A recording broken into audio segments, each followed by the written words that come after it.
दोस्तों, स्वागत है आप सभी का एक बार फिर तक्षशिला इंस्टीट्यूट भोपाल में। दोस्तों, आज हम यहाँ पे 7 अगस्त के करंट अफेयर्स के बारे में डिस्कस करेंगे। तो चलिए आइए स्टार्ट करते हैं आज का वीडियो। दोस्तों, 6 अगस्त को कल हमने मनाया है हिरोशिमा डे। तो इसके बारे में याद रखना कि वर्ल्ड हिरोशिमा डे कब मनाया जाता है। तो 6 अगस्त को मनाया जाता है क्योंकि दोस्तों 6 अगस्त 1945 के दिन USA ने जापान के हिरोशिमा शहर पर परमाणु बम गिराया था दोस्तों। तो इसी के रूप में हम प्रत्येक 6 अगस्त को हिरोशिमा डे के रूप में मनाते हैं। तो इसके बारे में याद रखना दोस्तों कि द्वितीय विश्व युद्ध के दौरान 6 अगस्त 1945 को संयुक्त राज्य अमेरिका ने जापान के हिरोशिमा शहर पर लिटिल बॉय नामक एक परमाणु बम गिराया था। तो दोस्तों इसका नाम क्या था? तो लिटिल बॉय था। तो इसके बारे में याद रखना, इस परमाणु बम को गिराया था जिससे यह पूरा शहर नष्ट हो गया था। तो इस कारण से इस परमाणु बम के बारे में और इसके विनाश के बारे में जागरूकता फैलाने के लिए इस डे को मनाया जाता है दोस्तों। तो इसके बारे में याद रखना। और इसके साथ ही साथ दोस्तों 6 अगस्त को हम हिरोशिमा डे मनाते हैं और 9 अगस्त को नागासाकी डे मनाते हैं। तो दोस्तों इसके बारे में याद रखना कि 9 अगस्त को क्या मनाते हैं। तो नागासाकी डे, 6 अगस्त को जो परमाणु बम USA के द्वारा गिराया गया था उसे हमने लिटिल बॉय नाम दिया था। तो इसके बारे में याद रखना। जो 9 अगस्त को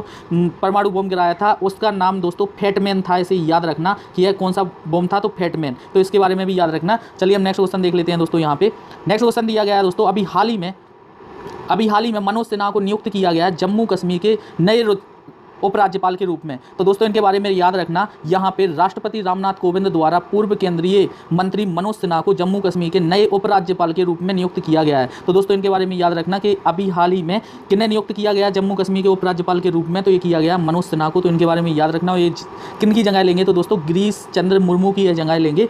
क्या नाम है? तो मनोज सिन्हा अभी बनाए गए हैं जम्मू कश्मीर के नए उपराज्यपाल। चलिए दोस्तों नेक्स्ट क्वेश्चन देख लेते हैं। यहाँ पे नेक्स्ट क्वेश्चन दिया गया है दोस्तों, सेबी के अध्यक्ष के तौर पर अभी हाल ही में 18 महीने कार्यकाल और बढ़ा दिया गया है सेबी के अध्यक्ष अजय त्यागी जी का। तो इनके बारे में याद रखना दोस्तों, अजय त्यागी जी का अभी 1.5 वर्ष का 1.5 वर्ष का कार्यकाल फिर से बढ़ा दिया गया है यहाँ पे। तो इनके बारे में याद रखना कितने माह का? तो 18 माह का बढ़ा दिया गया है, 1.5 वर्ष का दोस्तों। तो इनके बारे में याद रखना। हम देखते हैं यहाँ पे कार्मिक मंत्रालय के अनुसार बाजार नियामक सेबी के अध्यक्ष के रूप में अजय त्यागी का कार्यकाल 18 महीने के लिए आगे बढ़ा दिया गया है दोस्तों। तो इनके बारे में याद रखना, इनका 1 सितंबर 2020 से कार्यकाल अब 28 फरवरी 2022 तक के लिए बढ़ा दिया गया है। इनका कार्यकाल 1 सितंबर को खत्म हो रहा था दोस्तों, लेकिन अब इसे बढ़ाकर 28 फरवरी 2022 तक कर दिया गया है। तो इनके बारे में याद रखना, अजय त्यागी सेबी के अध्यक्ष हैं जिनका कार्यकाल बढ़ाया गया है। चलिए हम नेक्स्ट क्वेश्चन देखते हैं दोस्तों। यहाँ पे नेक्स्ट क्वेश्चन दिया गया है दोस्तों, छत्तीसगढ़ सरकार ने तेंदुपत्ता संग्राहकों के लिए सामाजिक सुरक्षा योजना का अभी हाल ही में शुभारंभ किया है। तो दोस्तों याद रखना कि सामाजिक सुरक्षा योजना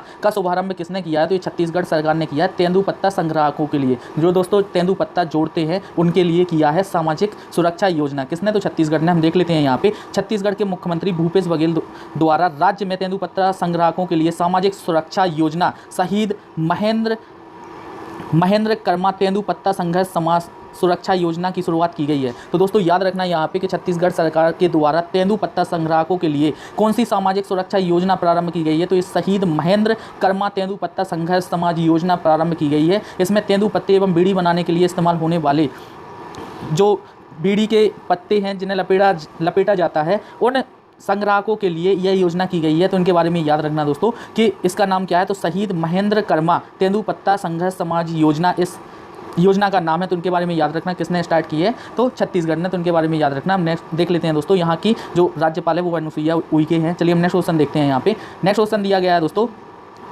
यतीश यादव ने रॉ a history of India's covert operation नामक पुस्तक लिखी है। तो दोस्तों इनके बारे में याद रखना, अभी हाल ही में यतीश यादव ने रॉ a history of India's covert operation नामक एक पुस्तक लिखी है। तो इनके बारे में याद रखना यहाँ पे दोस्तों, रॉ हमारी जो खुफिया एजेंसी है तो इसके बारे में याद रखना, इसका full form research analysis wing है। तो इनके बारे में याद रखना। हम देखते हैं यहाँ पे, जांच पड़ताल करने वाले पत्रकार एवं लेखक यतीश यादव द्वारा रॉ a history of India's covert operation शीर्षक वाली एक पुस्तक लिखी गई है। इस नई किताब में भारत के जासूसी agency research and analysis wing द्वारा किए गए वीरतापूर्वक कार्य संचालन का एक झलक दिखाई गई है दोस्तों। तो इसके बारे में याद रखना कि अभी हाल ही में रॉ के ऊपर आ history of India's covert operation नामक पुस्तक किसने लिखी है? तो यतीश यादव ने लिखी है। इनके बारे में याद रखना। और दोस्तों जो रॉ के प्रमुख हैं वो हैं सामंत गोयल। इनके बारे में याद रखना, उसका मुख्यालय नई दिल्ली में है और इसकी स्थापना 21 सितंबर 1968 में हुई थी। तो इसके बारे में याद रखना दोस्तों कि इसकी स्थापना कब हुई थी? तो 1968 में, 21 सितंबर 1968 दिल्ली में इसका मुख्यालय है और सामंत गोयल इसके प्रमुख हैं। चलिए हम नेक्स्ट क्वेश्चन देख लेते हैं दोस्तों। नेक्स्ट क्वेश्चन दिया गया है,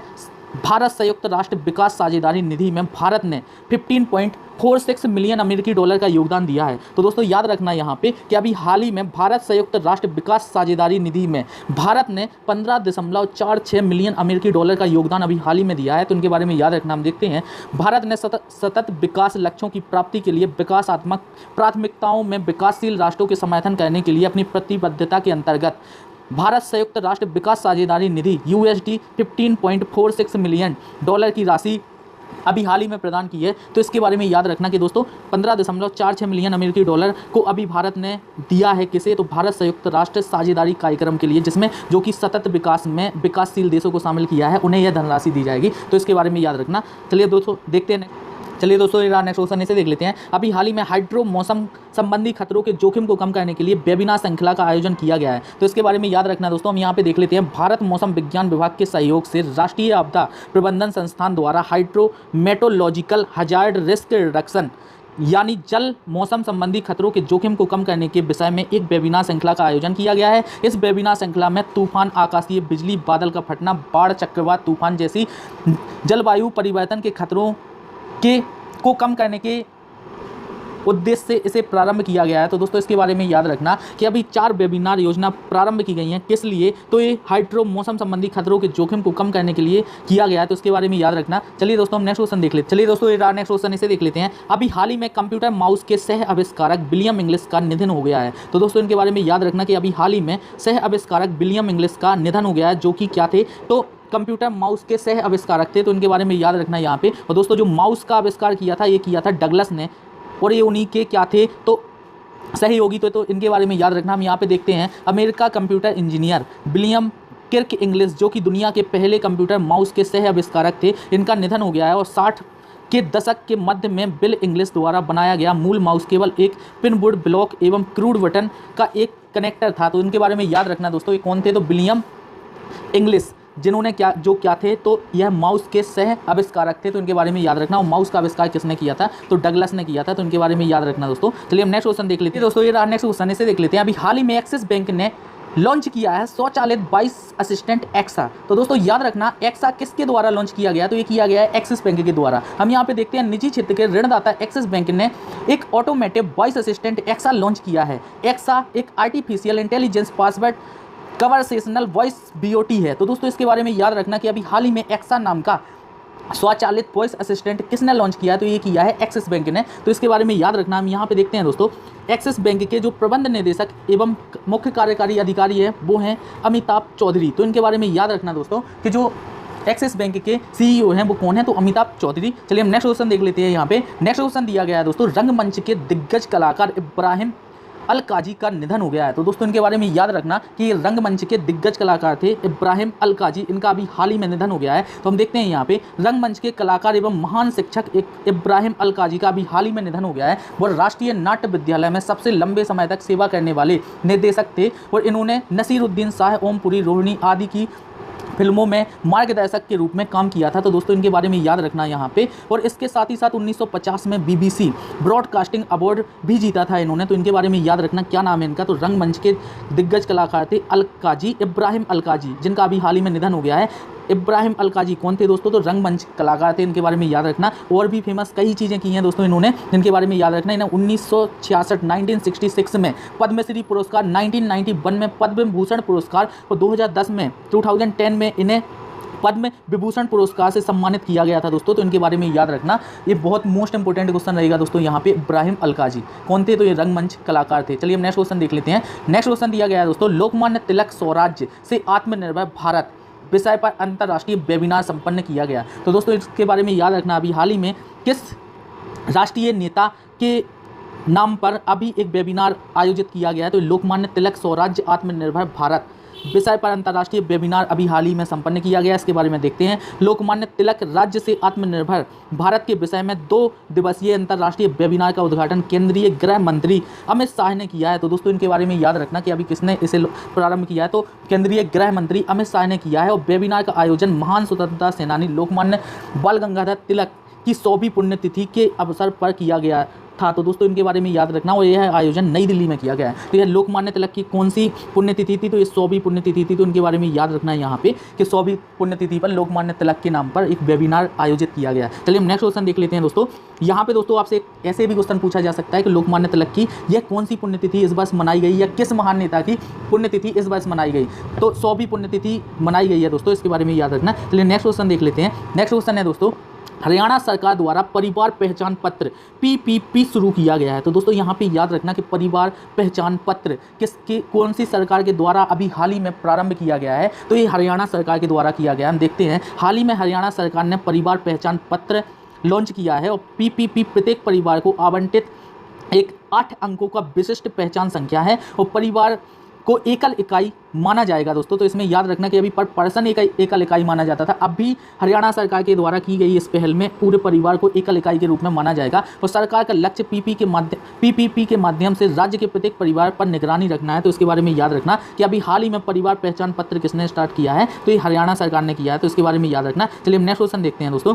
नेक्स्ट क्वेश्चन दिया गया है, अयोध्या में राम मंदिर नागर शैली में बनाया जाएगा। तो दोस्तों इसके बारे में याद रखना कि अभी हाल ही में हमने 5 अगस्त को क्या किया है दोस्तों? तो 5 अगस्त को आधारशिला रखी है माननीय श्री नरेंद्र मोदी जी के द्वारा अयोध्या में राम मंदिर की। तो इसके बारे में याद रखना यहाँ पे कि जो अयोध्या मंदिर बनाया जाएगा दोस्तों, ये अब नागर शैली में बनाया जाएगा। तो इसके बारे में याद रखना यहाँ पे। इसके साथ ही साथ दोस्तों जो राम मंदिर पर एक पूरा का पूरा वीडियो स्पेशल लाऊंगा मैं आपके लिए, तो उसके वहाँ पे इसके बारे में अच्छे से डिस्कस करेंगे। हम यहाँ पे देख लेते हैं, प्रस्तावित राम मंदिर उस आकार का 2 गुना होगा जो कि पहले इसका प्रस्ताव में था दोस्तों, उससे 2 गुना आकार का अब राम मंदिर बनाया जाएगा। शुरू में योजनाबद्ध किया गया था क्योंकि इसकी डिजाइन बदल दी गई है। तो दोस्तों जैसे कि शुरू में इसे बनाया जाना था, उसकी डिजाइन अब बदल दी गई है। तो उसके हिसाब से अब ये पहले से 2 गुने साइज का बनाया जाएगा। तो इसके बारे में याद रखना राम मंदिर के बारे में। और मंदिर का निर्माण नागर शैली वास्तुकला में किया जाएगा। तो दोस्तों ये विशेष रहेगा यहाँ पे कि मंदिर कौन सी शैली में बनाया जाएगा? तो नागर शैली में बनाया जाएगा। और यहाँ पे देखते हैं मंदिर में 5 गुंबद अधिक संख्या में श्रद्धालुओं को ठहराने के लिए होंगे और शिखर गर्भ गृह पर 1 गुंबद होगा। तो इनके बारे में याद रखना यहाँ पे कि अभी, और एक चीज़ और यहाँ पे याद रखना दोस्तों, ये इंपॉर्टेंट रहेगा कि 5 अगस्त को आधारशिला रखी गई है राम मंदिर की, और एक किस डिजाइन में बनाया जाएगा? तो नागर शैली में बनाया जाएगा। चलिए हम नेक्स्ट क्वेश्चन देख लेते हैं। ये दोस्तों ये नेक्स्ट क्वेश्चन इसे देख लेते हैं। अभी हाल ही में गोवा माय गवर्नमेंट नागरिक जुड़ाव मंच में शामिल हो गया है। तो दोस्तों याद रखना कि गोवा भी माय गवर्नमेंट जुड़ाव मंच में शामिल हो गया है। इसके बारे में देखते हैं। हाल ही में गोवा के मुख्यमंत्री प्रमोद सावंत ने my job government portal launch कर दिया है। तो दोस्तों इसके बारे में याद रखना कि अभी हाल ही में गोवा सरकार ने my government job portal launch कर दिया है। इसके साथ ही साथ हम यहाँ पे देखते हैं, इस पोर्टल को लॉन्च करने के साथ गोवा माय गवर्नमेंट नागरिक जुड़ाव पोर्टल में सफलतापूर्वक से शामिल हो गया है। तो इसके बारे में याद रखना 12 राज्यों ने पहले ही अपने राज्यों में माय गवर्नमेंट प्लेटफॉर्म को लॉन्च कर दिया है, और जिसमें महाराष्ट्र, हरियाणा, मध्य प्रदेश, असम, अरुणाचल प्रदेश, मणिपुर, त्रिपुरा, छत्तीसगढ़, झारखंड, नागालैंड, हिमाचल प्रदेश और उत्तराखंड। इसके साथ ही साथ अब दोस्तों नया कौन सा राज्य बन गया है? तो गोवा बन गया है। तो 13वां राज्य होगा दोस्तों, इसने लॉन्च कर दिया है। और ये एक नागरिक केंद्रित एवं क्राउड सोर्सिंग प्लेटफॉर्म है जिससे 26 जुलाई 2014 को लॉन्च किया गया था। तो दोस्तों इसके बारे में याद रखना कि गोवा ने भी माय गवर्नमेंट पोर्टल लॉन्च कर दिया है और ये 13वां राज्य है ऐसा करने वाला। चलिए दोस्तों आज का वीडियो यहीं पे समाप्त होता है। अगर वीडियो पसंद आए तो कृपया करके लाइक करें, शेयर करें और चैनल सब्सक्राइब नहीं किया तो सब्सक्राइब कर ले। थैंक यू, जय हिंद दोस्तों।